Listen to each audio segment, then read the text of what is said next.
Well, good evening, everybody. It's nice to see some faces that aren't this big on a computer screen. We haven't had a live in-person meeting for a few months, but that hasn't been all bad. We've had some pretty crummy meeting night weather, a couple of those meetings. So welcome to the, let's see, this must be March. Yeah, March 2025 meeting of the Minnesota Woodworkers Guild. It's really good to see all of you. My name is Ed Noy. And I'm trying to, well, okay. I'm trying to get to my notes so I know what to talk about here tonight. All right. So, you know, the board, the guild is run by a board of directors. I think we have 10 or 11 now. I keep losing count because people come and go. Several of them are here tonight. Well, maybe not. I don't have any board members here. There's Ron. Ron Austin is here. And I guess, Ron, it's you and me. No, Matt is here. Who? Matt behind the guy behind the camera. Oh, that's true. Matt who? Yeah, Matt is our program director. And Ron is a quote director at large, but he's the chair of the committee that organizes our Great Woodworkers Expo, which we'll talk about in a minute. Well, for everybody, so we don't interrupt our speaker here in a little bit, please put your cell phones on mute like I just did. So I do see some unfamiliar faces here. How many people are here for their very first guild meeting? 1, 2, 3, we got, and you're all over on this side. You're going to fall off. All right.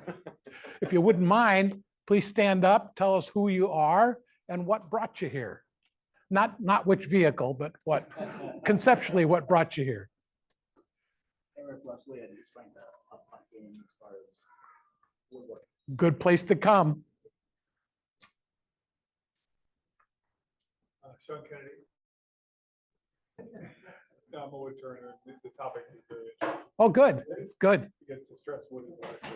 All right. All right. And then one more. John Rogers. Ron. He didn't bring me. Oh, okay. I worked with him at 3 on. All right. Retired, building a shop and trying to get more back. Good idea for a retired guy. All right. You know, we have a lot of supporters and you can find them on our website if you click discount right up there in the top of the web homepage. You know, they do a lot for you as members by giving you discount to lots of services and merchandise. They do a lot for the guild because many of them sponsor things like, give us money or goods in kind that we use to support the Woodworkers Expo and our Northern Woods Exposition. So, you know, in turn, support them and, you know, be customers and take their services. We got a few events coming up. The annual Northern Woods exhibition is coming up post haste. And you said you wanted to up your game. Have you ever been to one of our exhibitions? Be there. It will cause you to up your game. Believe me. It's our 41st, I think. I lose track, but we do this. We do this the last weekend in April. We have this schedule probably for the last 15 years. And it'll be at Eden Prairie Center. That's April 24th through 27th. That's Thursday, Friday, Saturday, Sunday. So it's a 4-day event, and that will be our quote meeting for the month of April. So do come. More importantly, get a piece finished and submit it to the show. You have until April 16th to get it done. So you got almost 4 weeks to get your pieces thought up and executed and ready to put in the show. And just remember to allow at least 2 days for the varnish to dry. That doesn't always happen, we've learned, but try to do that. And but please, you know, put a piece in. If you don't have a piece that you can put in, if you don't feel like you're good enough to put a piece in, be there anyway. You can just learn a whole lot by looking at pieces, talking to the creators who are there. On Saturday afternoon from, I believe it's 2 to 4, we'll have a Meet the Makers event where we're asking everyone who submits a piece to physically be there with their piece and be available to talk to the visitors and the other guild members about their piece. So anybody got any questions about Northern Woods? All right. I expect all of you to have pieces there then. One of our programs that we've resurrected here the past few years is our tuition grant program. Peggy, right, sitting in front row, is one of our recipients. It's every year now we've been awarding 2 $1,000 tuition grants to any member, not to any member, but to members who apply and who the board of directors selects. And they can go to any woodworking related school or study under a master or a mentor. And we will reimburse them up to $1,000 for that event. The grant applications close on March 31st. So you got a couple of weeks to get your applications in. And then coming up in October on the 11th is our Woodworkers Expo. Ron, you want to give a spiel? Sure.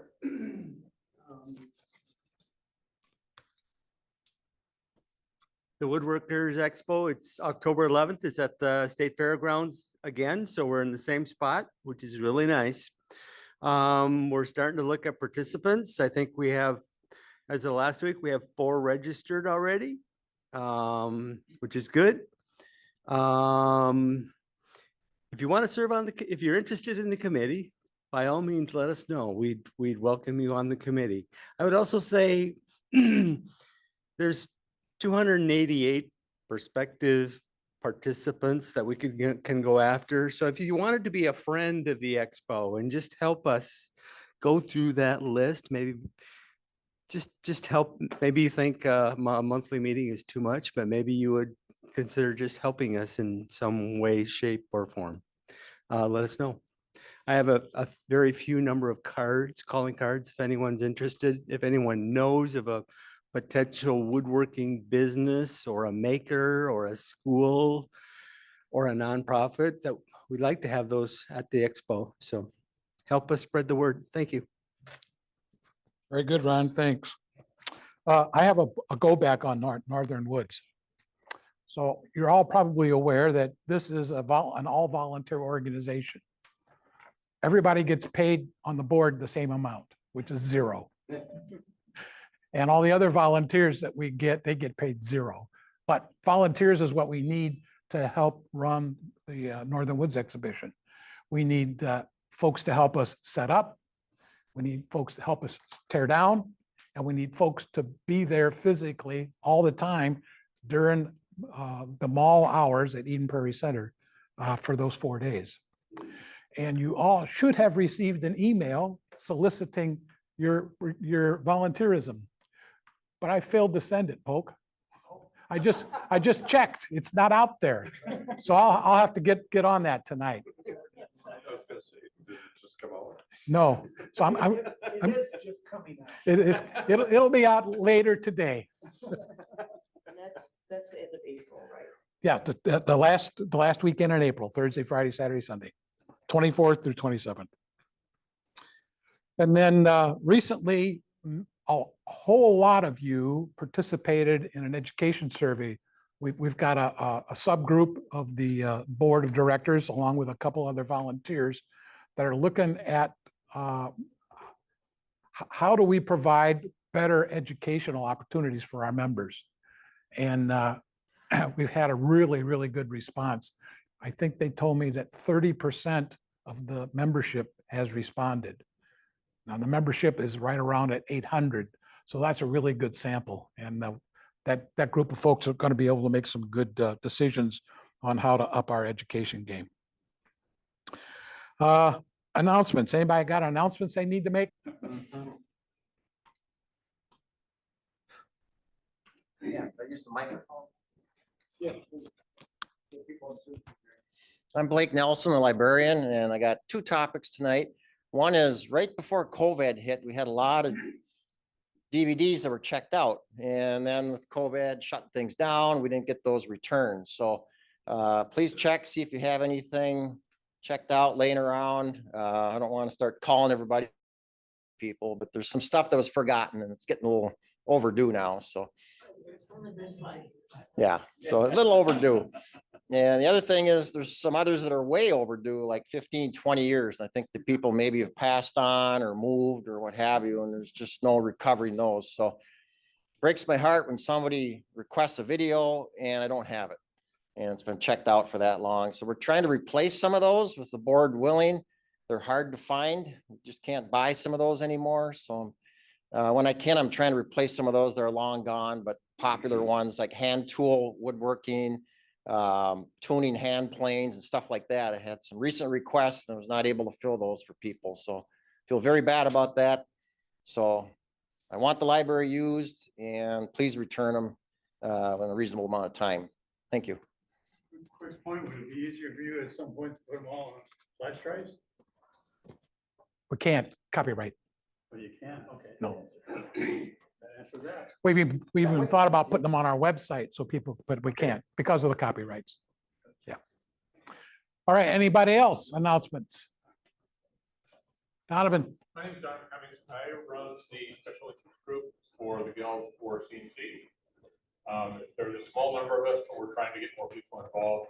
We meet monthly, and we're going to start meeting every other month. We're going to do on Zoom, and then the other one we meet in person. And we're working on a boxes, and we're going to deliver about 20 boxes for caskets to a hospital later this year. It's something we kind of collaborate on.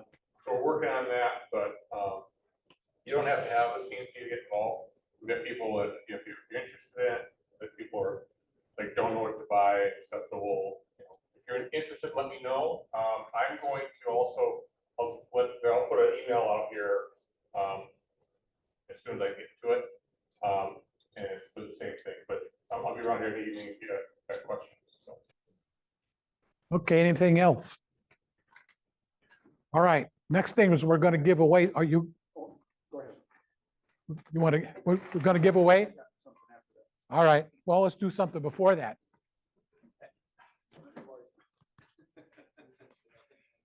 I don't know if most of you know, but Ed has announced that he's stepping down as president. And this is his last meeting because it's effective May, right? May. And so I wanted to express the board's appreciation for the service that Ed has provided. He's the longest serving president that the Guild has had. He's worked really hard over the years. Mentored a lot of new board members like myself and other people who have come in with all kinds of time that he has devoted to try and get us up to speed and so we can help out the Guild. And so I'd like to thank him, and I think we owe him a round of applause at least for all that hard work. Thank you.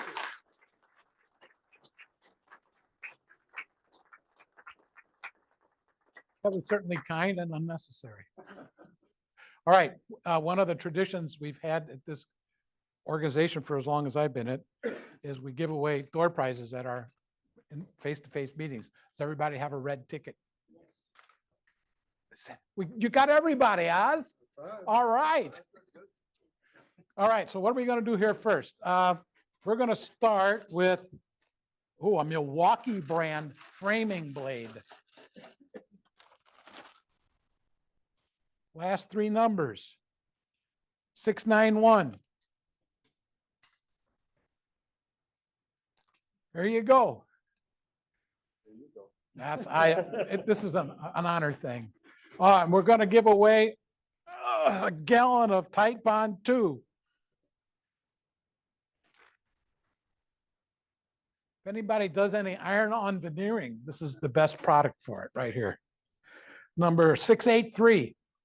That would be me. There you go. Fill up your bottle for you.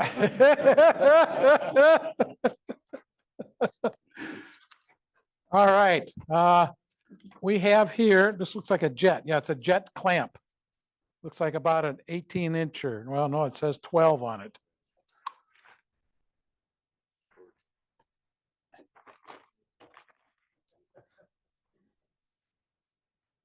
Number 688.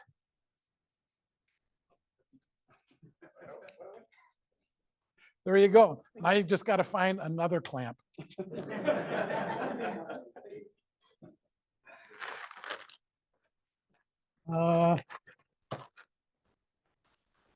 We'll do this nifty Festool cap. If you don't have a Festool, you can at least dream about one.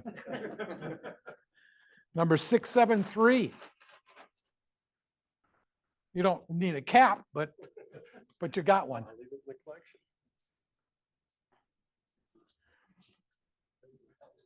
All right, then here next, we're gonna do it's a set of saw blades, okay? We've got a framing blade, a 7 1/4 framing blade.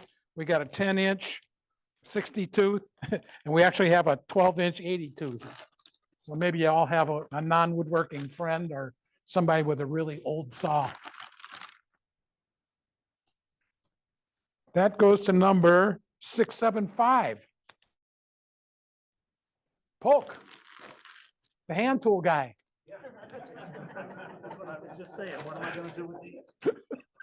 Trade them. All right, then. Here is a dual dimension precision woodworking triangle. That's a big honker, right? From TSO Products. And it comes with a cap.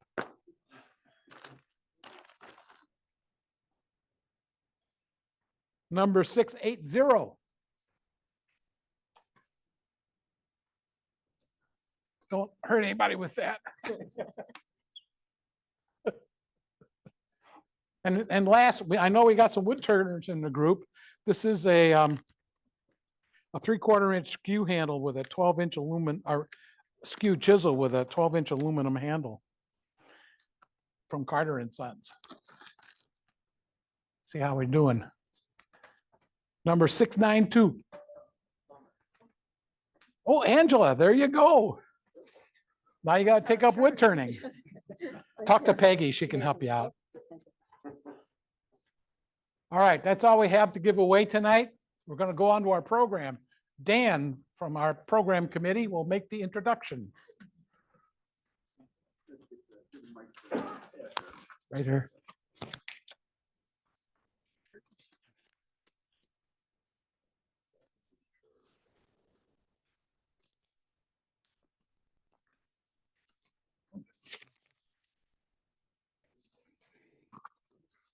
All righty. Our presenter tonight is Chris Lyons. He is the owner of Sea Lions Creations. He specializes in stabilized woods in addition. I know. He specializes in stabilizing woods and also adding a various number of colors, either dyes or tints or stains. He has been in the Twin Cities area since 2011 when he came here to start teaching. And he has taught at a number of middle schools, industrial arts, shop classes, and has continued on being involved with the Minnesota Woodturners, giving lectures and speeches all over the place. I ran into Chris at the Woodworkers Expo a year ago and mentioned that if he'd be interested in presenting. And then I ran into him last year and said, would you be interested in presenting? He said, yes. So here's, please welcome Chris. You will take questions and answers and give a presentation. Great, thanks, Dan. Should be all right. Okay. I don't know how we turn the projector on. Is that the button over here? Yes. Okay. All right. I realized on the way here, I looked at my shirt and I thought, I'm headed to the woodworkers meeting and I forgot to wear my best flannel. I hope this group will still accept me and talk to me. So pretty welcoming so far. I'm Chris Lyons. I have probably seen or met a lot of you around I've done Northern Woods a few times. I've done the Wood Expo, I think the last two, I don't think 3, 2 years. where I've brought some of my stabilized wood. I do quite a few things. And so tonight we're going to talk about stabilized wood. Generally, the first question is, what is stabilized wood? How do we do that? What's the benefit of it? So we'll talk about all of those things. So my goal is why, how, and an overview. You can decide if it's something that you want to try to utilize. I'll go through kind of the what and why of stabilized wood. Are they all right on the Zoom? Can you hear me before I go any further? Okay, good. Just checking. I'll talk to you about my journey in stabilizing. It's kind of been a long ways for me. How did I get there? It's, you know, an investment of time and research, so to speak, in a lot of that. So there's different methods of stabilizing. I'll go through a couple of them. I do a lot of vacuum stabilizing. So that's the one I'll probably focus on the most that I like to utilize. There are some health and safety suggestions. I'll go through basic equipment that most people use to do that. And I'll tell you the steps that I used, and then we'll have lots of time for questions. I'll have lots of different pictures and examples of pieces I've made over the years. So if there's any that stick out in your brain and you're wondering what type of wood is that, or colors or things like that, I'm happy to answer that. So before we go too much further, what and why? What is stabilized wood? So when I think of stabilizing a piece of wood, I'm thinking about movement. Okay, a lot of us, unfortunately, have probably learned over time that wood moves, doesn't like to stay still. So for the sake of our talk today, I'll ask you to think about wood as a sponge, right? Essentially, it's kind of like a sponge. We can absorb different levels of moisture, and it can move, right? So stabilize means that I'm taking a piece of wood, trying to stabilize the grain movement, so it's either not moving at all or moving so little that it doesn't impact whatever it might be that you're trying to do with it. Generally, it means that it's been impregnated or fused with some type of polymer. Okay, polymer. A lot of people like to think, well, that's a plastic, and yes, it's generalized as a plastic. We'll talk about a couple different types of polymers people use with wood. I have found for me, it helps to prevent and cracking. It makes punky wood easier to work with if that's something that you want. I would expect many of you can recognize this piece as a piece of spalted maple, generally very punky, depending on when you find it in its spalting journey, so to speak. For me, I like to use a lot of thin pieces. It helps me use thin pieces. It increases their strength, reduces their movement or flexibility for what I want to use those for. And most people tend to use it for things like turning pens, thin-walled boxes, finials on turned items, times where you're working with small, thin pieces of wood that might like to split, crack, or break, generally ending in profanity in your workshop. Not at mine, but I hear in most other ones. So I've met a few woodworkers over the years, and I would say if you know a thing or two about a woodworkers, some of us are long-winded and like to tell stories. I'll try to be short-winded. So my journey over time, I probably started woodworking about 12, 13. I have a grandfather who did a lot of woodworking, just kind of general fun projects in his shop. So I started to make some basic things for the 4-H county fair. That was my motivation to get started in woodworking. Then at about 14 to 16, I started doing some wood turning with him. I took a lot of wood shop in high school, pretty much lived there. If I could have gotten my GED, I think most of us would have done that. That's where I would have lived. That actually inspired me. I went on to college. I became a teacher where I taught at middle school and high schools around the Twin Cities for a little over 10 years, teaching everything from design, engineering, robotics, and woodworking. So I did that for quite a while. At this point in my life, I now work for an industrial 3D printing company on the southwest side of the cities, where I do training with polymers and resin 3D printers. So somehow this has worked out to be part of my day job and my hobby at nighttime. So I have a lot of polymers experience I'm going to share with you. And I've kind of projected it out into the world as what I call infinity wood blanks. Sometimes I'm pretty active with it, and other times I'm just kind of doing it for fun. For me, I have found over time, I really like to work with burl. Obviously, a lot of us really like how it looks.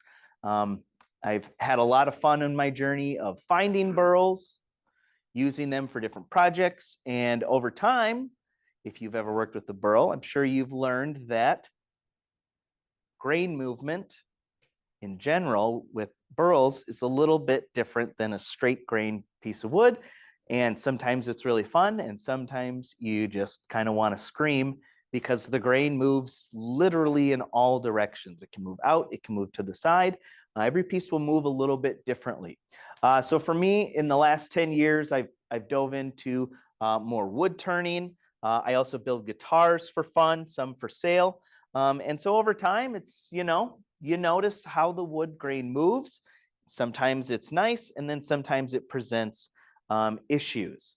You may have seen some of you in the past, if I've known some of you for a while, or you've stumbled upon me at art fairs. I used to sell a lot of shaving, razors, brushes, pens, small things. So I've got a couple finished pieces that I'll pass around. You can take a look at them, and they are a good example of some of the things that we will talk about today. So that's been my journey. Lots of small things, household items that people can use, pens, gifts. I used to make a lot of that. That was really fun. That got me my shop equipment. I've now moved into kind of building more custom guitars. So the guitar on the right is the first stabilized guitar top that I made. This is a piece of Buckeye burl. Buckeye burl, if you've ever worked with it, you know it's generally very, let's say, soft. Okay, it's a softer wood, but it looks gorgeous. So the difficulty with that, a softer piece, especially on a guitar for a top, is that you need it to absorb finish evenly for when you put that finish coat on. So you get it to look nice, smooth, and glossy. Also, it's going to take a lot of wear and tear. So a soft piece of wood on a guitar top, maybe not a great idea. We could also talk about tone, but that's a different conversation that most of us aren't ready for. So what I found for that guitar top is I wanted to figure out a way to stabilize the wood, to make it last longer, to stay nicer, to take an even coat of finish, and to also protect it over time. So with that top, I went through quite a bit of experimentation, figuring out how to do it, trying out different methods for stabilizing, and some of those different methods with that. Before I got to the guitar top, this was kind of my journey into burl. On the left-hand picture, that is a box elder burl, and I kid you not, I found it at the dump. In my small hometown, I went to visit my parents one day. I took some brush out for my parents. Lo and behold, right at the edge of the city dump was that burl. Was about 3.5 feet in diameter. And like any good woodworker, I said, I'm going to take that home. Yeah. So cutting into that, what I found, I mean, it's been loaded with beautiful grain. I have a couple pieces of it here tonight, actually. The piece in the middle and the pieces on the side were just some of the small things I started to make with it. So it's a gorgeous piece of box elder. And what I found over time is as I turned it, I found that a lot of it was very kind of starting to rot. There were some wormholes and it was kind of punky. That got me into using pressure cast epoxy with, with a pressure pot, the paint pot method. As I turned those blanks that were just the regular box elder burl, cast with resin in all of the small crevices, I found out as I sanded that, I had two different hardness materials, two materials of different hardness or durometer. So when I would sand the wood, I would then feel bumps on the surface of my projects instead of it being a nice, even, smooth, round item like wood turners want. So that led me down the rabbit hole of, if I'm going to try these pieces, I want them to feel smooth at the end. I want it to take finish evenly. How do I do that? Stabilizing wood is how I found I could do that. So that is kind of how I got there. So here were some pieces of that box elder burl. I would imagine at this point in woodworking, maybe quite a few of you have seen some of the epoxy pours, or you see the pressure casting. So here what we have is some small molds, and I'm pouring a two-part pressure cast epoxy, alumilite into the mold, and then that's filling all those crevices. How do I get it to work its way into the small holes? I put it inside of a pressure pot. I then hook it up to an air compressor, and I put an amount of pressure on that to help push it into all those small crevices and prevent air bubbles from generating in that as well. So that is how I get some of the color that you might see, or the plastic, the epoxy in some of those pieces. That material in a different method than what I'm going to talk about today. Chris, Yeah. so that pressure method you're just talking about, is that the method you said you used to get different densities? No, not yet. Not yet. So this is the common one that people will ask about. So I'm setting the tone for the differences. Good question. Yeah. How much pressure do you have to use to get that into the pores? So how much pressure do you have to use to get that into the holes or the pores of the wood? And for that, it depends on the equipment that you're using. So if you have a pressure pot that's rated at 40 PSI, you get to decide if you want to stop at 40 PSI. I would follow the equipment regulations that you're using. If you have equipment that can go over that, I've heard of people using 80, 100, but I've had success with 40 PSI. So good question. Here's a blank I made using some of that cast epoxy and some stabilizing. And there's the finished piece there, a little shaving stand and set, so to speak, in a fun red, white, and blue color. So I used to sell those. It was a lot of fun. They got a lot of attention at craft sales, art fairs, et cetera, et cetera. Over time, I started to move on, and I had a lot of caps or end cuts from burls. So you can see a lot of kind of the pines or pokers. So it depends who you're talking to and their level of knowledge, what they like to call it.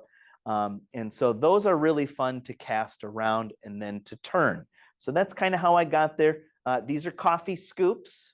I used to make and sell a lot of those coffee scoops that I would cast as well. So again, this is all a lot from pieces of burl that I've cut up and figuring out, wow, I have these beautiful end pieces. I don't want to just get rid of them, because heaven forbid any of us throw away a piece of wood that we could use for something. And this is my journey in trying to not get rid of all those little pieces of wood that I've saved. So here we see that guitar top, how it started that I showed earlier. And it was always also able to use a small piece for the headstock as well. So again, that was Buckeye burl. The green and the purple are not natural. I did add those. So we'll talk about how you can add coloring as well. Okay. So again, the idea here is that I have a really thin piece of guitar top or wood or burl, and I want to stabilize that so the grain doesn't move. So I have another piece here that I'll show you. I didn't measure it, so I'm gonna guess it's probably about 0.15 thick. So this is a piece of wood. I am not afraid to grab this and bend it a little bit. Very similar. This is a piece of box elder burl. Actually, I have. So you can see these can be really thin. So they can be a little bit thicker. They can be really thin. And that same piece that you see on the screen was about 0.12 to 0.15 inches thick. So a little bit over an eighth. So they can be pretty thin once all is said and done, which can work to your advantage. Do you resaw that? I resawed that and then sanded it down. So it doesn't fall apart as you go through the. Does not fall apart.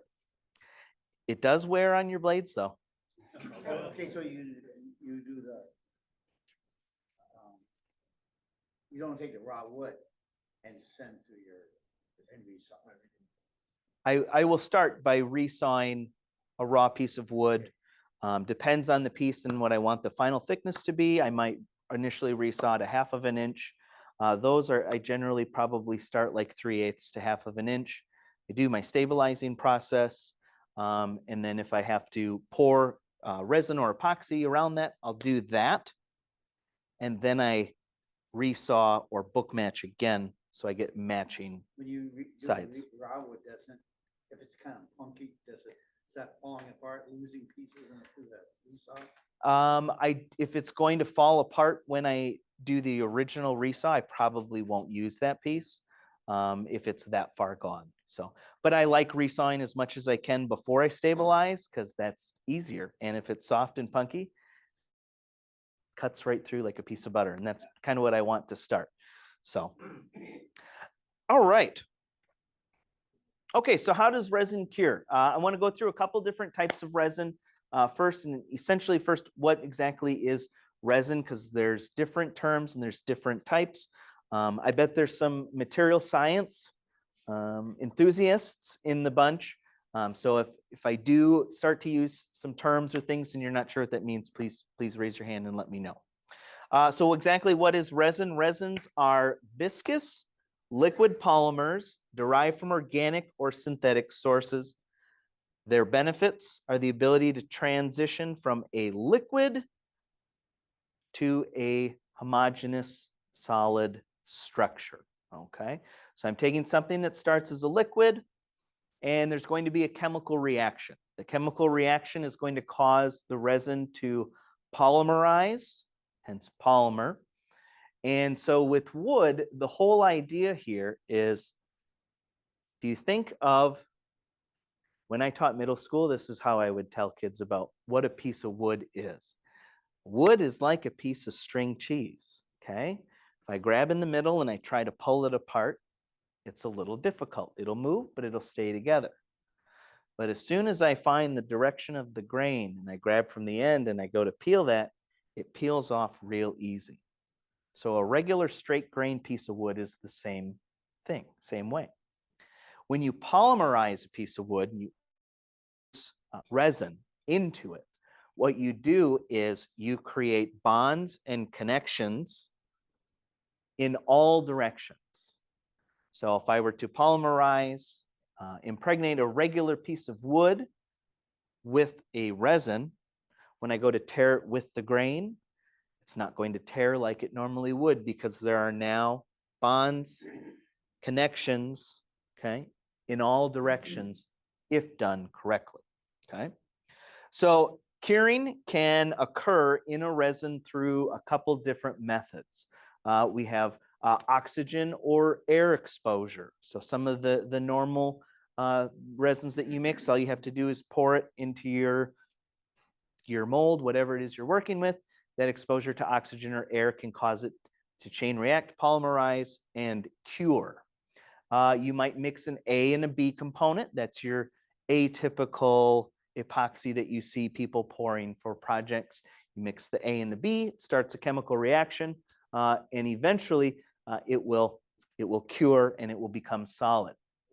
Thermally activated, which basically means some resins you have to bake at a specific temperature. They activate, they start their curing, they make their bonds and their connections. Some are UV activated. You can shine light, and we're starting to see that more and more now with some of our UV wood finishes. Same idea there. Most used in woodworking are thermally activated through temperatures or two-part mixes. So most of what you're going to see in the woodworking world is an A and a B. You mix together, mix it up, pour it. It's going to activate. The type of resin that I'm typically using is thermally activated. So I'm baking it to get it to polymerize and make those connections, okay? What we're trying to do here is displace moisture. So we want to get the moisture out of the wood because that's what's causing the movement in the first place, right? We've got a fluctuation of moisture in a piece of wood as it goes in and it goes out. And we all see that right about now. And this time of year, this is that fun time where your doors change a little bit. If you play a guitar or a stringed instrument, the way that your instrument moves and reacts changes right about this time of year as we gain that humidity back into the air. So as wood moves, that movement, displacement is caused by moisture being taken up by the sponge. Pentacryl is a pretty common one that a lot of people use for green wood to try to displace that moisture out of a piece of wood. That is a low viscosity, kind of a low viscosity mix. You also can buy types of epoxy that say low viscosity, basically meaning that that is a liquid that's very thin, so it's easier for it to penetrate harder surfaces or materials like a piece of wood. So if you're pouring a regular A and B epoxy that a lot of people do for a tabletop or a nice bar top coating, that's generally not low viscosity.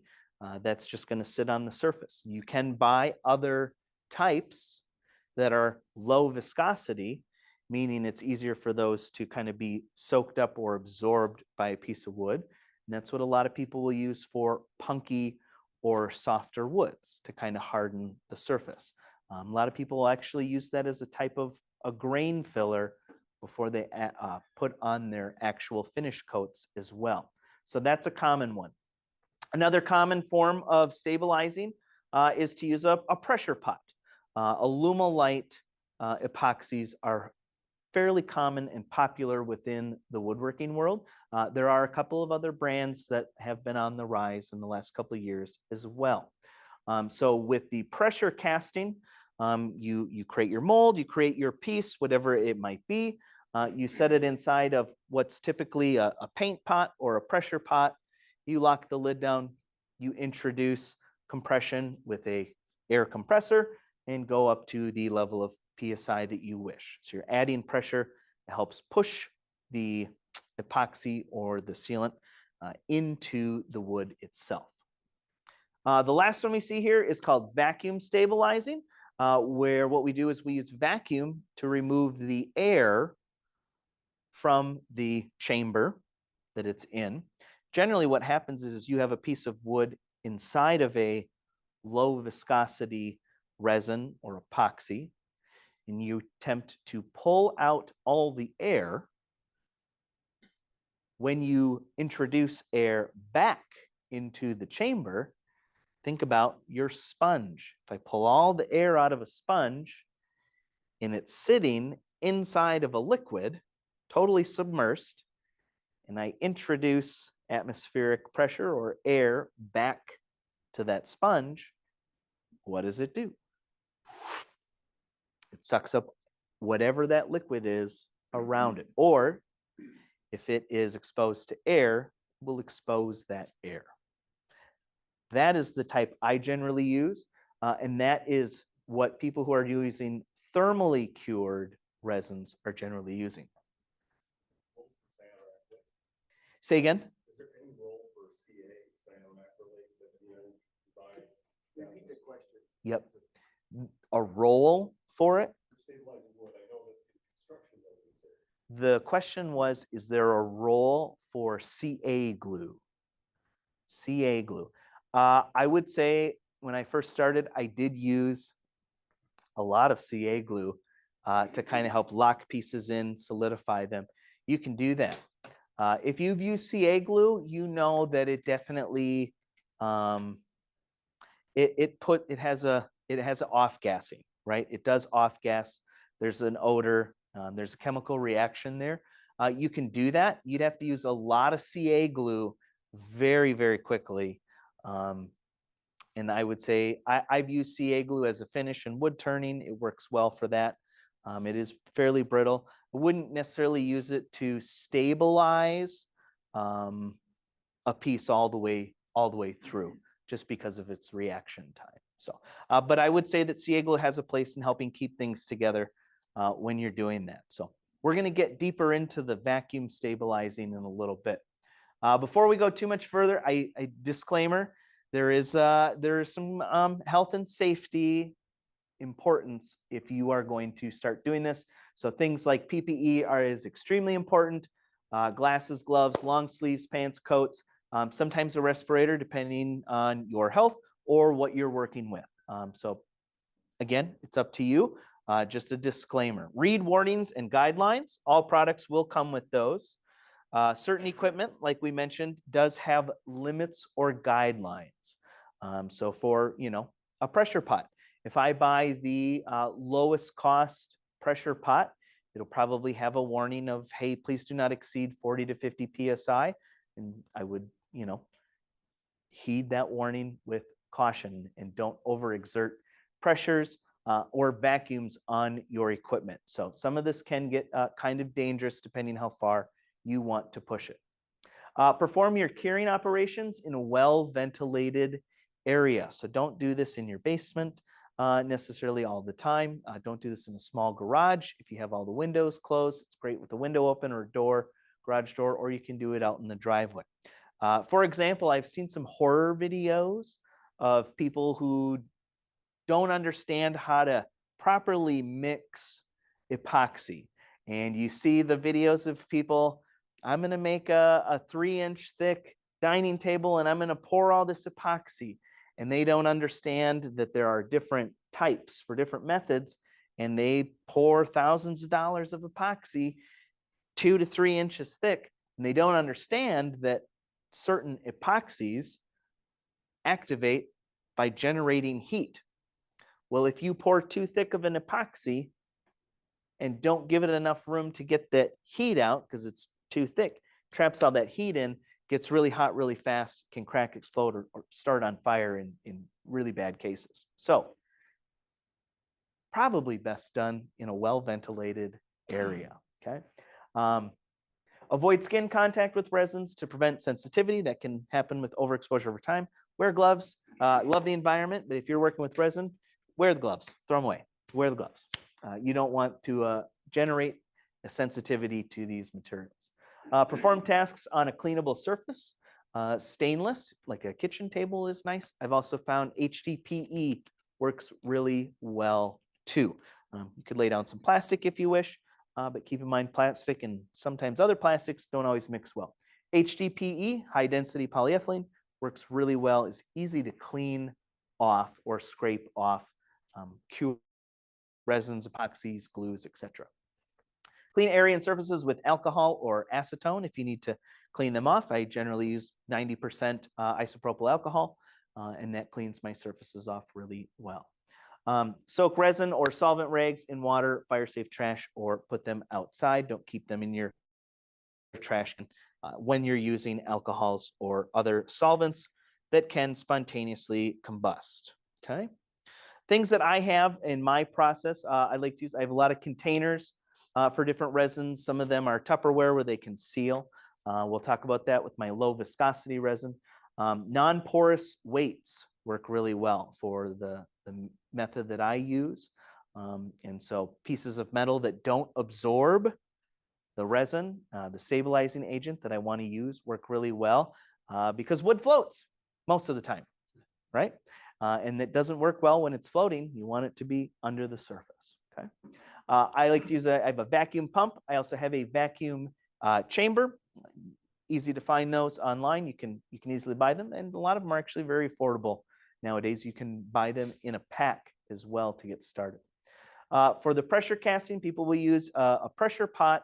The starter that's very popular, there's a couple out there, generally just a paint pot. A lot of people start with one from Harbor Freight or another home goods store that you can buy some of those tools at. And for the method I do, an oven is also needed for your thermally activated stabilizing resins. Toaster oven or industrial lab ovens work really well. so far you mainly talked about pots and stuff. What about bigger methods? Bigger. So the question is, I've talked about small equipment, small pressure pots, small vacuum chambers. What about bigger methods? That would be industrial level.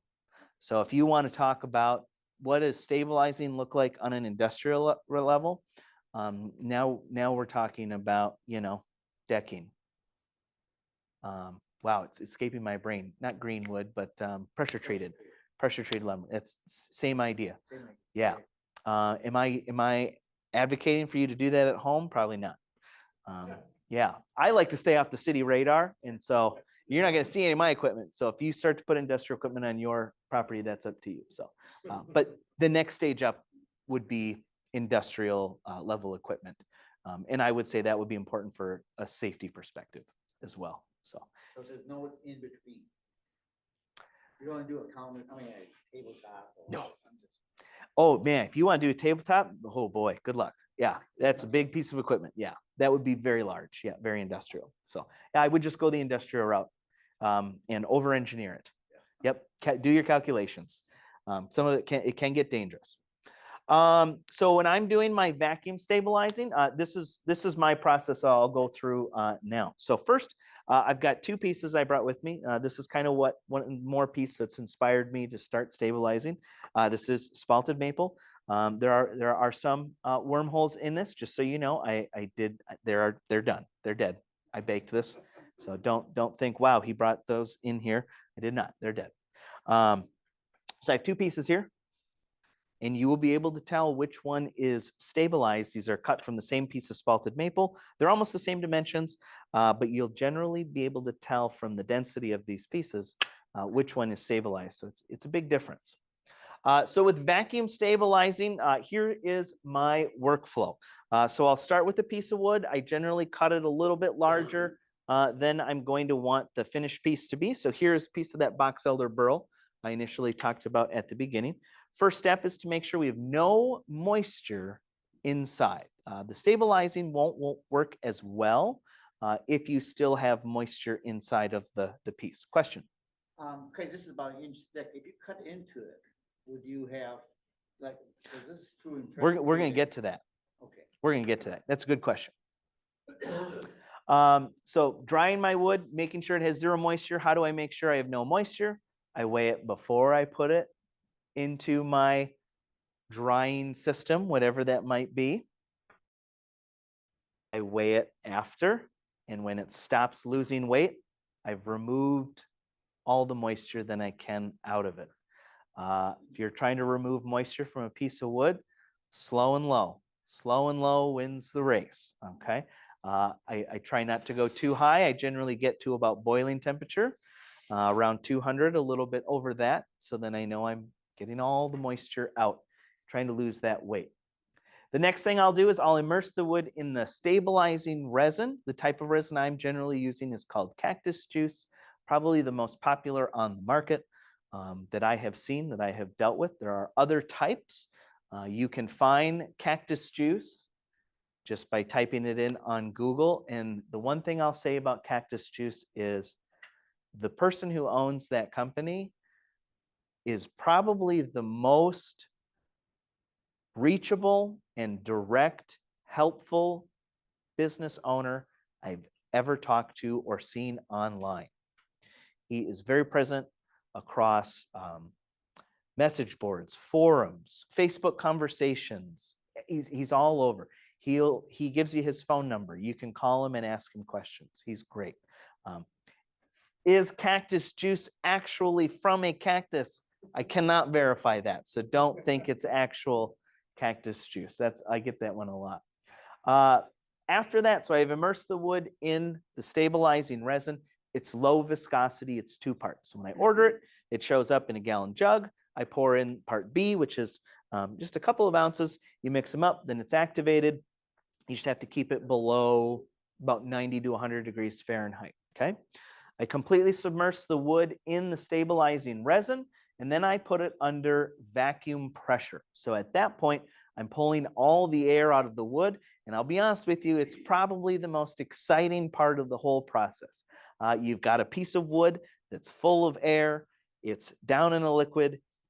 You turn the vacuum on, and if you can see it, I hope you can see it. You should have a vacuum pot with a clear lid.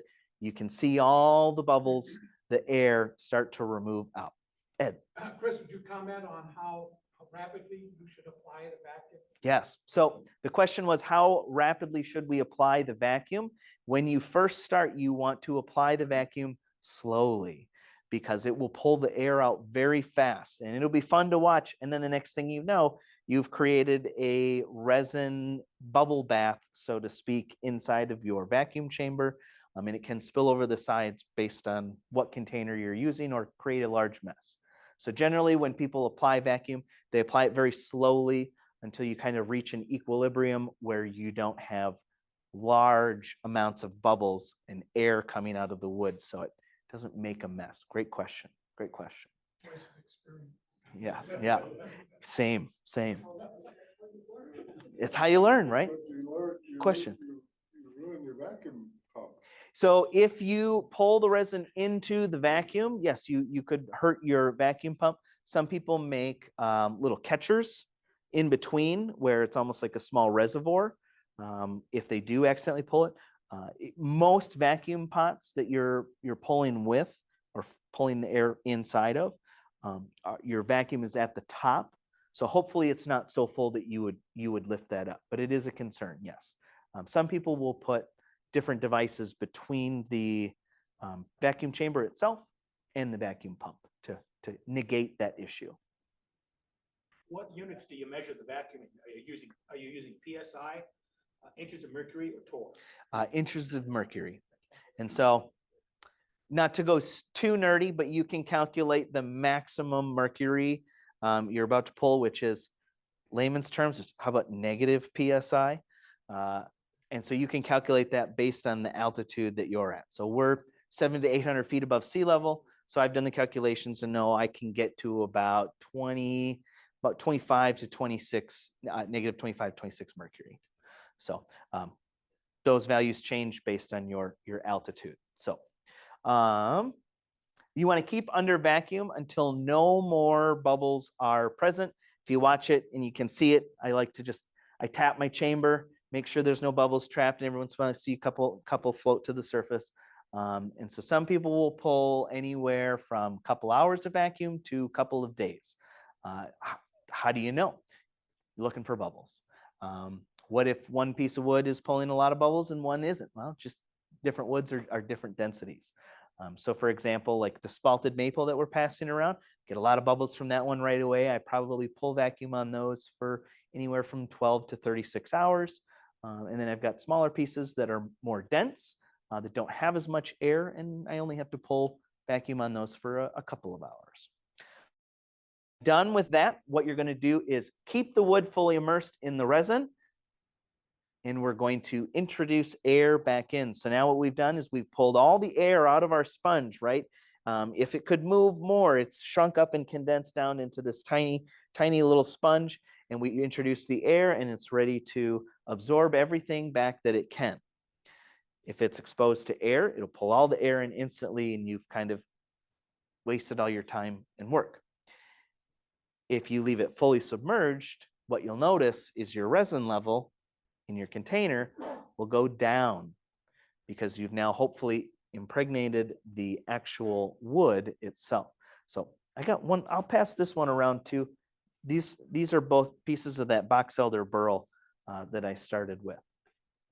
So after that, you're going to leave that submersed in your stabilizing resin for twice as long as you pulled vacuum. Some people go 3 times as long. And then what you're doing is it's just sponging. We're soaking up as much of that stabilizing resin as we can. After you've waited long enough, you can remove that resin, remove the wood from the resin vat that you've got it in, let it drip dry, get all the excess off, and then you're ready for your thermal cure or your bake. Whatever your stabilizing resin is, it will come with directions on what those temperatures are. This should not be done in your kitchen oven. Okay. Yeah. She might know. However, I will advocate if you need to pull the oven outside, this would be a great excuse for a new kitchen oven in case you want to use the old one. No, I actually have, I have an industrial lab oven that I use that's got a computerized temperature control unit on it. Have I seen people use small kitchen ovens before? Yeah, absolutely. Does that provoke questions from your neighbors when they see, why do you have an oven outside with smoke coming out of it and you're putting wood inside? It might. So again, if you don't want the city to notice, maybe think about that. For a lot of people getting started with this, it's small pieces, it's wood turners. And so what a lot of people actually utilize here is just a toaster oven. And so put a little toaster oven outside. They generally wrap it in tin foil because you will see some leak depending what temperature you hit. If you go for the cactus juice that I use, if you go over 200 degrees Fahrenheit, what you see is it kind of turns the resin back into a thin viscosity liquid and it kind of drains or spills out. So a lot of people will wrap those in tin foil to kind of help keep that resin inside of that and helps prevent the mess a little bit. So if you were to put these in your little pot, and these are 3 by 2, whatever, how much resin would you put in and how much resin would be soaked up? The question was a small piece that's about 3 by 2 by 3. How much resin would we put in the pot to make sure it works? So what I would say for that is use a container. So for me, I have a large vacuum chamber or pressure pot that I use. And I don't just pour all my liquid directly into it. I just get little Tupperware containers or just the paint mixing HDPE containers, little buckets. And I pour my resin in that and I put my pieces in and then I put something like a weight to hold it down to keep it below the surface of the resin. That way I have to use less resin to totally submerge my piece. So try to put as many in as possible, weight them all down so I'm getting kind of the most bang for my buck. And when you pour your resin in, you always want to pour it not just above the top of your piece because it will soak it up and it will go down and it will be exposed to air. You want to put a healthy amount above the top surface. So as the wood pulls the resin in and the level drops, you don't expose it to air. So I'm giving you a couple of years of failed experiments here. So so that the thermal cure is the last step. And generally when you're done, it can have some on the surface. You'll see cured resin. It takes some time to dry. I like to let these continue to off gas and cure outside for as much as I can. This is science, and there are some chemicals involved. So I think it's very important to keep that in mind for your own health and safety in regards to the equipment and the chemicals. So I have gloves on all the time. I have long sleeves. I'm not wearing my Sunday shoes when I'm doing this in the garage. And so that is something to consider. So those are all my vacuum stabilizing steps. So I'm curious about outside. yeah. We have varying temperatures in Minnesota. Yeah. And I would expect that you have to think about that and in what way about temperature. I mean, obviously it's not raining, you're going to put it out there, but I'm talking about mostly temperature shift. Yeah, sometimes the temperature shifts can, impact your oven, so to speak, as you're drying the wood or you're curing it. So like that spell last month when it was like 10 below all the time, not great stabilizing weather. But when it hits 60 degrees outside and I'm not afraid to walk out, and that's when I like to do my stuff. So Because the magic number on like lacquers and finish and all the other stuff is kind of 50 to 60 degrees. right. Yeah. Okay, Yeah, and so this is more, the temperature here is more about activating the resin so it starts to polymerize. So what we've done here is we've taken a sponge, right, and we've taken all the air out as much as we can. Okay, we've removed all that air and we've replaced it with the low viscosity, heat activated polymer. So when we bake it, now what it's doing is all the little polymer bonds are reaching out around it in every direction and connecting to the other polymers that are nearby. Think about grabbing hands, cross-linking, creating those bonds. And so now we've stabilized it. So the wood is not going to move in different directions. We've removed the moisture. We have kind of frozen the wood in place. So now it's not going to move as much with seasonal change, humidity change, when you go outside to inside, and that's kind of the benefit. So for me, as a person who likes to build guitars, this was a spalted maple burl that I cut down a few years ago. And where you see the red, that was actually really soft and punky. So much so you could take it and squeeze it and you would see an indent form. So tried not to do that. So what I did was I was able to stabilize it. How did I get the red in there? You can introduce low viscosity dyes into the stabilizing resin. And so then when the wood soaks it up, it also soaks up that color at times. So what you see here is a burl, and I'll leave these pieces up front. I've got another piece of stabilized, spalted maple burl up here. And then when you touch and you feel this all the way across, the hardness or density is a lot more equal throughout the whole piece. So that makes it better for guitars because it's not moving as much. It's going to have a better time withstanding, daily use of playing and touch, and it will take a finish a lot more evenly as opposed to before. No problem scraping or sanding. So a lot of people ask, how does it work? How does it shape? It is a lot harder. So I would say it's more similar to more of like an exotic hardwood or like an Osage orange type of feel to it.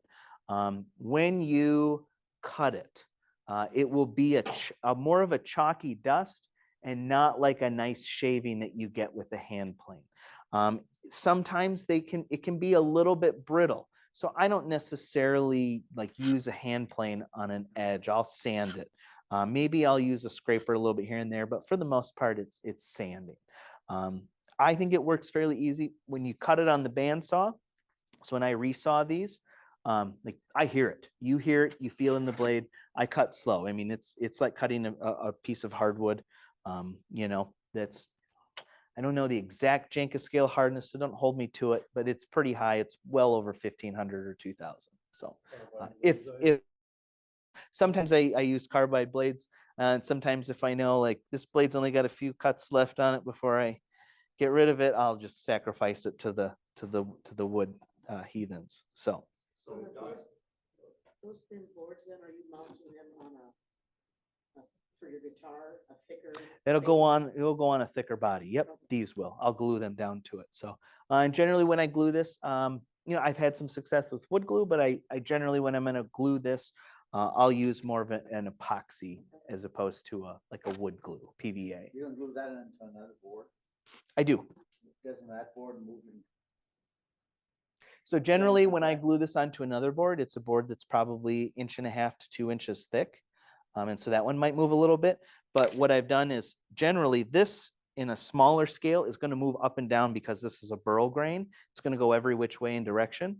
Now that I've stabilized it, it won't do that after I've put finish on it. The other board, if you don't have a counterbalance, won't that second board? Those can move a little bit, but generally it's not going to move in the same amount or direction as I'm worried about with like the burl. But the moisture, it's going. Yeah. The moisture on the bottom of that board will take on moisture. You don't have adhesion problems from the thick board moving more than that. Nope, no adhesion problems. Yeah. Not yet. So I have a couple of these. Why does the dye not bleed into the other wood? On this one, you've got soft density wood, and then I've got the part that didn't start to decay and rot. So I've got two different densities there. Plus you've got the zone lines kind of holding it. If you look closely at that one, you'll see there's where the spalting lines. So if you understand spalting, You understand that means that's where the wood is decaying, mold has begun. That spalt line is kind of the edge of where that decay is living. And that's, so it's absorbing resin into the softer, punkier areas of the wood. And then when you bake it, you create those bonds when it polymerizes, so it's not moving. Yep. So back to my question before, the thicker piece, 1 inch thick, if you cut that in half, what would you see on the inside? So the question was, the two pieces that are being passed around of spalted maple, one unstabilized, one stabilized. What happens if you cut it down the middle? What do you see on the inside? If it's done well and you have stabilized it as much as possible all the way through, it should be the same on the inside as it is on the outside. If you have stabilized it not as well, or you didn't do your steps properly or keep it fully submersed and you've reintroduced air, it could be different on the inside. You said that it takes a finish, but do you have to finish it? It takes a finish. Do you have to finish it? And if you don't want to, you don't have to. I mean, can you get it polished? I have gotten a real good polish. If you like high grit sandpaper, and if I know Charlie, I think he likes high grit sandpaper. And so I have had some pieces that I've just kind of, burnished or polished up, and they look good. So, yeah, these were my steps. I forgot I had these. So here we were. If you want to walk through the steps with me again, here I am weighing a few pieces. These are pen blank size pieces. I just got them on my little resin kitchen scale. Bake at 200 to 220 degrees Fahrenheit till it's no longer losing weight with moisture. Here we've got a vacuum pot on the far left. We've got pieces of wood inside of a container, metal weights on top because the wood wants to float. Metal weights keep it submerged. Why metal? Because metal's not going to absorb the resin that I spent my money on versus other things that might. Put them in the vacuum chamber, pull all the air out till it's done. So generally when you start to pull vacuum, this is what it will look like. You can buy chambers like this as well to do this in that are clear. I don't remember exactly what type of material they are, but you can buy the clear tubes and so you can see all the air bubbles in your pieces of wood. And that's just a vacuum chamber and a vacuum pump. Once you've pulled all the air out, here is a shot of us putting it into just a small toaster oven. Follow the manufacturer's guidelines for how long to bake that. Bigger pieces may take longer than smaller pieces. And it's that easy. Yeah. Are you using your same, you said commercial or scientific oven? Are you using the same one for the? I use my same industrial. The question was, what oven am I using for the steps between drying and the curing of the resin at the end? And I'm using the same oven. So I have an industrial lab oven that I use that I can control the temperature on. So then that's also what you're doing to make sure you're filling in the. Yeah, I've learned through reading and science that bugs in the wood don't like heat. Yeah, yeah. Much to the dismay of my mother's microwave when I was a teenager. What can you do with all the extra resin?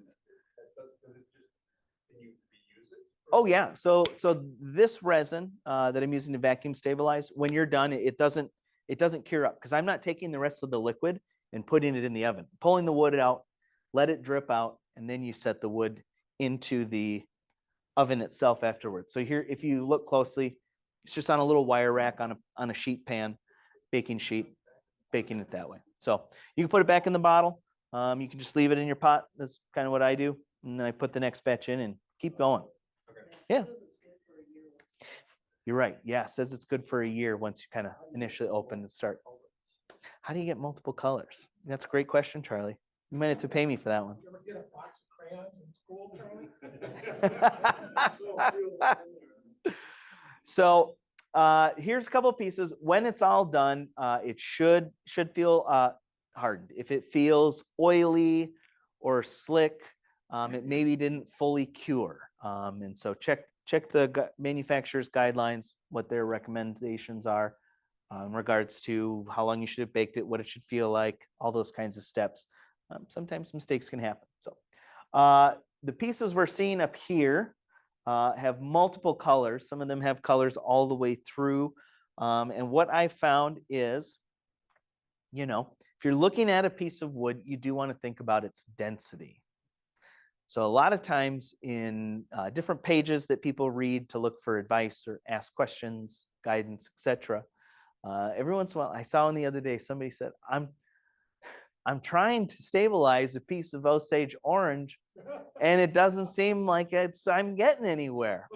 And then you see a whole list of comments and everybody chimes in, hey buddy, you're kicking a dead horse down the road here. It's not gonna, because it's so dense already, it's not going to absorb anything. So that's why I started doing this with the box elder burl.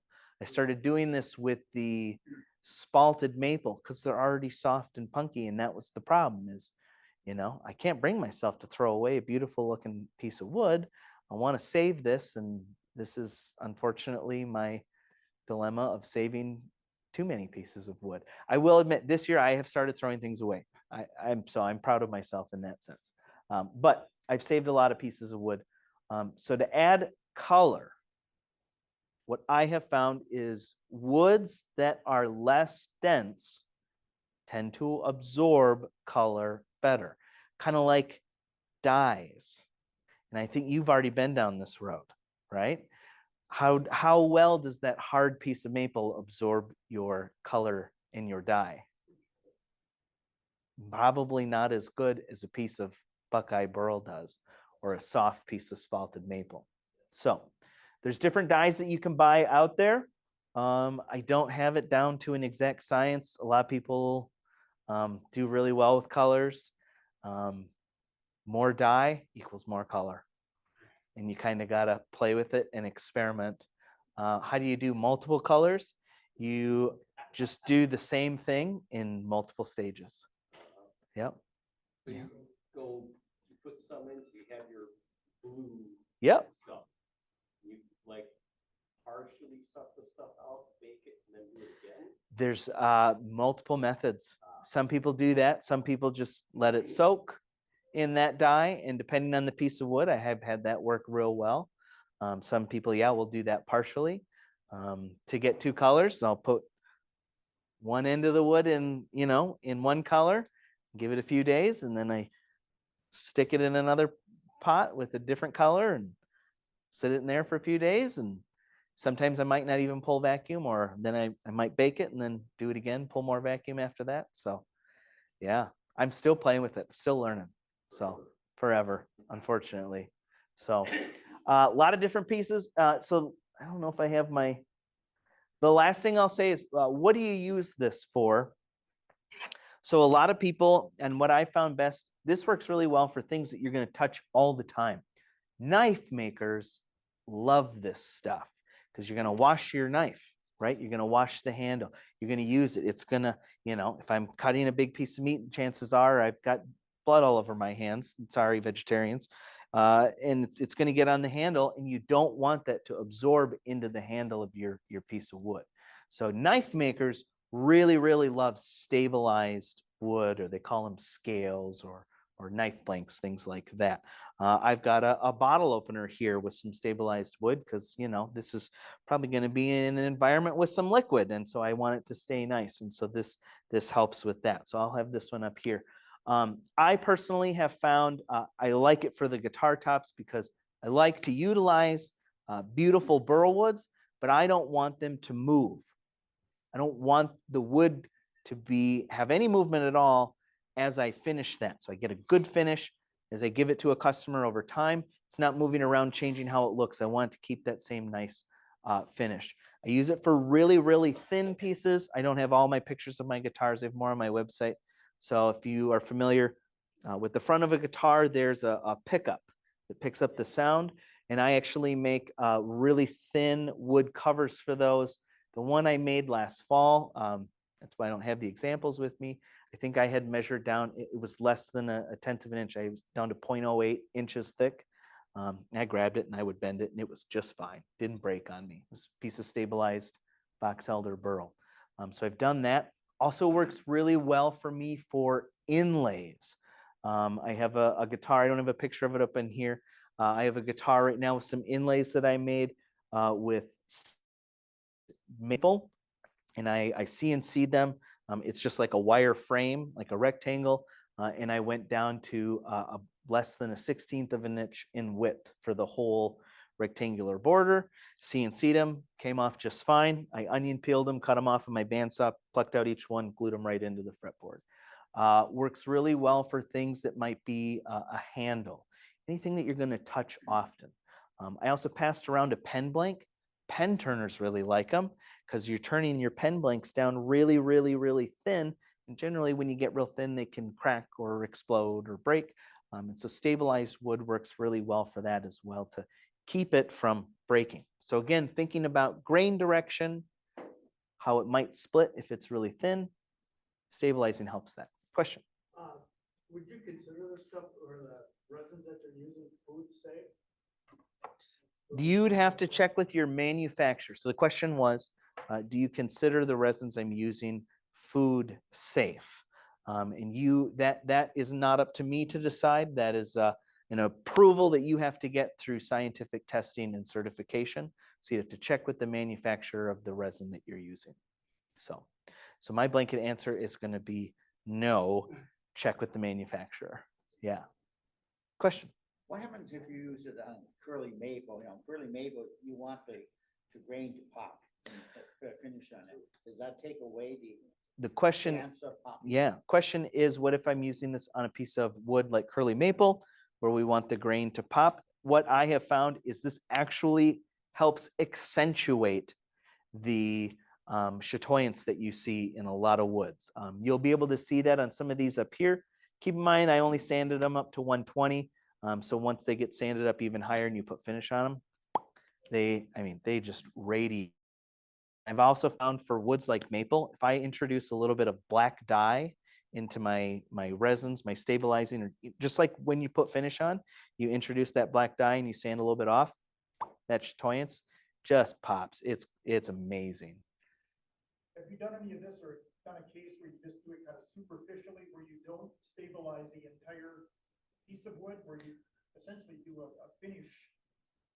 The question is have I ever done this superficially across the top of a piece of wood where I don't try to get it to absorb or penetrate all the way through the piece of the wood?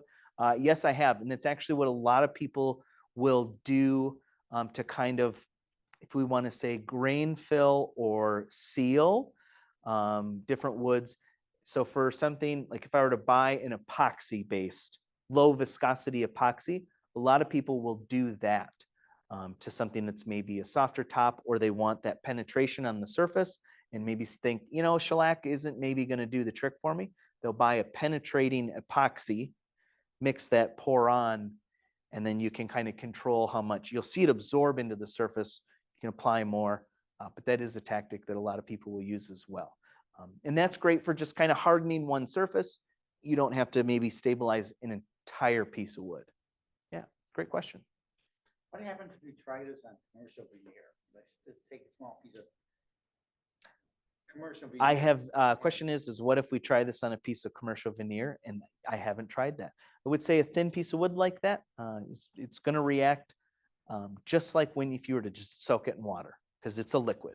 So it'll just do the same thing and curl up. Yeah. Yeah. Another question. A few natural common woods like white oak, they won't take, would not take this. Yeah, I wouldn't stabilize white oak. Yeah. Yep, we just wouldn't do it. This works great for burls. Works great for, I mean, you can do it in punkier, red oak, low density items. yeah, you can do Redwood. it in red oak, but not white oak. Yeah, I wouldn't do this with oak at all. But you could. Could. White oak has. My Honda Civic can also reach 8,000 RPMs, but it doesn't mean that I'm going to. White oak the chemicals, I mean, natural. So maybe, Yeah, maybe yeah, after the meeting, maybe you guys could. yeah. Any other question? What sort of respirator would they use when working with them? What, the question is, what sort of respirator would you use? I would say, the higher grade, the better. That like, I tip, organic vapor cartridge? I typically do the with N95 cartridge. I like the cartridge ones. Just N95 cartridges. Need an organic mask, Okay. but you're dealing with organic compounds. Right, okay. Dust, it's not- Yeah. And I'll also say this, my day job working with polymers and resins, different people have different tolerances or sensitivities to some materials like this. So if you start to work with a resin or something like that, and you start to notice like I'm breaking out or I'm getting real scratchy and itchy, probably a good sign to maybe not play with it. So. In your day job, have you found people overly sensitive? I've heard stories about if through multiple different realms outside of my day job as well, more skin contact or exposure to certain polymer agents can increase sensitivity over time. So be conscious of it. Gloves. I think that's all good. I do have, before we go, I do have a website if you want to check that out. I've got pieces on there. I'm kind of running low on pieces. I'm getting very niche with what I'm doing this with. I did bring a whole bunch of samples. If you're here today, I'll sell some samples. I got small ones for $5. It's a deal. Little bigger ones for $10. I brought a couple of guitar tops. You're welcome to look at those. Please pick them up, touch them, see the difference in density, and give it a try. It's fun for areas that you might touch a lot with hands or be exposed to skins, oils that you're going to use or wash over and over again. And they work really well for me. I'll stick around if you have more questions. Otherwise, thanks for listening to me talk about putting plastic in wood for the last hour. Maybe a cardinal sin, but oh well. So thank you.